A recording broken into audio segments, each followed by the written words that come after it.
Setelah menerima telepon tersebut, Aisyah mendapati berita tentang Adam. Aisyah shock dan memberitahukan soalan itu kepada si ayah.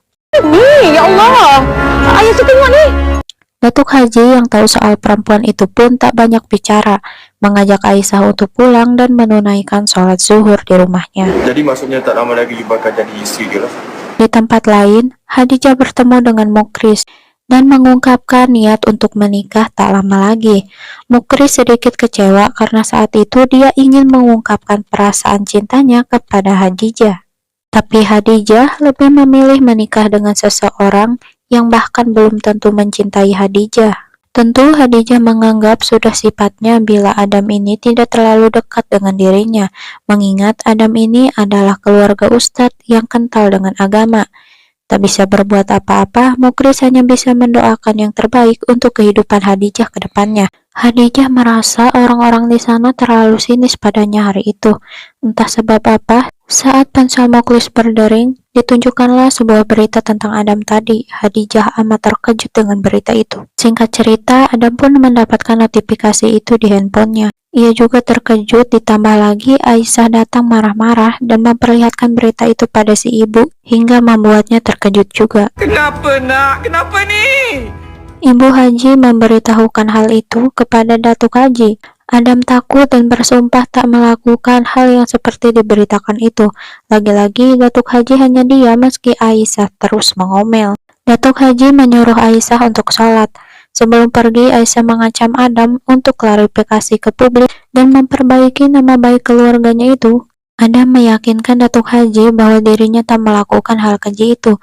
Datuk Haji hanya memberi peringatan untuk hati-hati lalu pergi meninggalkan Adam. Di lain cerita, Nur juga diperingati oleh JJ agar tak bertemu lagi dengan Adam. Meski di mata Nur, ia adalah orang yang baik. Apalagi jika keluarga Adam tahu masalah kedekatan ini akan menjadi suatu petaka bagi Nur. JJ memberikan HP-nya agar Nur lekas melihat berita yang sedang ramai diperbincangkan itu. JJ berharap setelah ini Nur akan paham apa yang selalu JJ katakan padanya. Nur membaca berita yang berisi kabar miring dia dan Adam. Di lain cerita, keluarga Hadijah merasa malu atas kelakuan Adam itu. Padahal sudah kenal lama dengan keluarga Adam.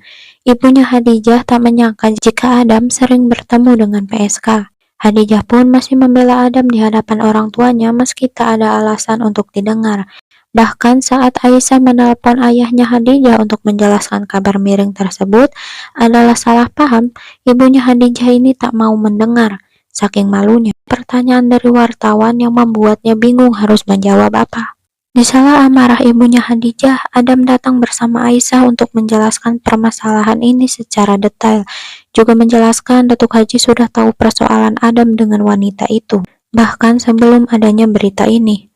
Ibunya Hadijah masih belum terima tentang ini dan mempermasalahkan tentang ceramah Adam yang sampai ke tempat prostitusi dan membuat kegaduhan di media. Untuk mencairkan suasana, Aisyah menyarankan untuk memberi klarifikasi yang sebenarnya agar berita kesalahpahaman di media tersebut bisa terselesaikan.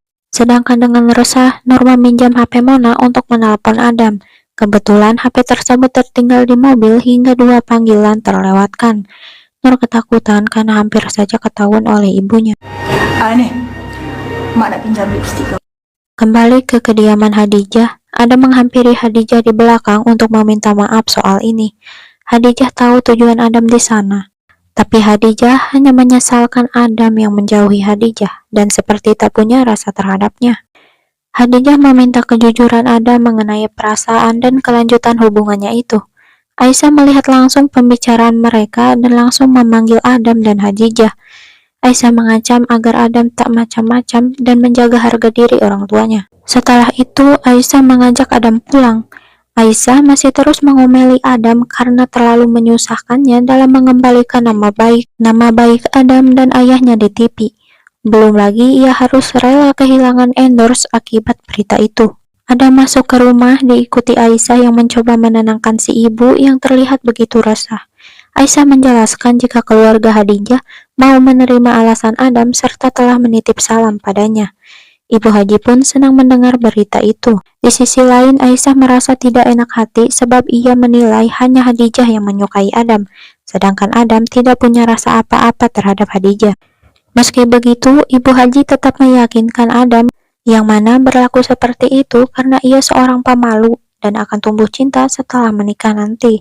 Justru Aisyah berpendapat jika sikap Adam dipengaruhi oleh perempuan yang ia temui di lorong itu. Adam mengingat ucapan Khadijah tadi dan merasa bimbang. Saat dilihat panggilan tak terjawab di HP-nya, Adam langsung tahu jika itu adalah Nur. Adam bersiap akan pergi, bahkan Amirul pun tahu jika Adam memiliki perasaan terhadap wanita itu. Tak lama hal itu diketahui Ibu Haji. Spontan Ibu Haji memarahi karena senang bergaul dengan wanita hina. Datuk Haji yang tahu hanya bisa diam saja tanpa berkata apapun. Adam kembali ke kamar. Amirul pun mengungkapkan bahwa ia tak menentang bila Adam pergi ke lorong itu untuk ceramah. Tapi jika Adam menyukai wanita itu, akan membawa dampak negatif bagi nama baik keluarganya yang merupakan public figure. Tentu saja Adam harus berhati-hati dalam melakukan tindakan apapun. Adam menelpon Nur kembali dan meminta maaf atas semua yang terjadi. Tapi Adam tak mengetahui jika yang mengangkat telepon itu adalah Mona. Mona pun langsung menutup telepon itu tanpa berkata apapun. Sementara Nur yang tak tahu keberadaan Adam mencoba menemuinya di masjid, tapi malah diusir oleh salah satu jemaah. Keesokan harinya ia bercerita pada JJ soal ia yang mencari Adam kemana-mana tapi tidak ia temui.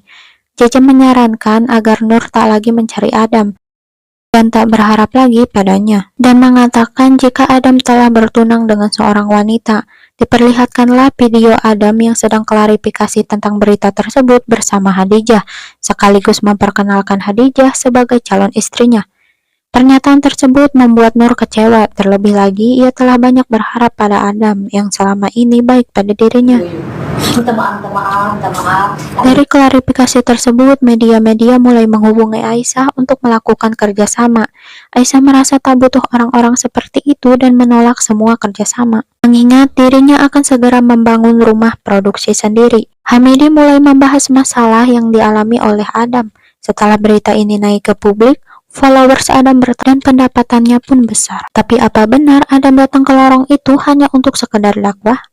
Tanya Hamidi, membuat keteguhan hati Aisyah koyah. Apalagi Hamidi bilang kalau nafsu tak pandang siapa-siapa. Lantas Aisyah menepisnya dengan membalik pertanyaan tersebut. Apakah Hamidi juga seperti itu? Terjebak dengan situasi, Hamidi mengalihkan dengan membahas Adam dan Khadijah yang malah bertunang dulu sebelum menikah. Scene berpindah di mana Adam pergi mencari Nur ke masjid dan menanyakan pada jemaah yang kemarin mengusirnya di sana, apakah ada seorang perempuan yang mencarinya. Jemaah yang kemarin mengusirnya itu hanya pura-pura tidak tahu. Melanjutkan pencarian ke tempat-tempat yang pernah dikunjunginya bersama Nur, tapi Adam tidak menemukan Nur di sana. Jangan lupa saksikan kelanjutannya. Aku baru naik gaji kau RM50.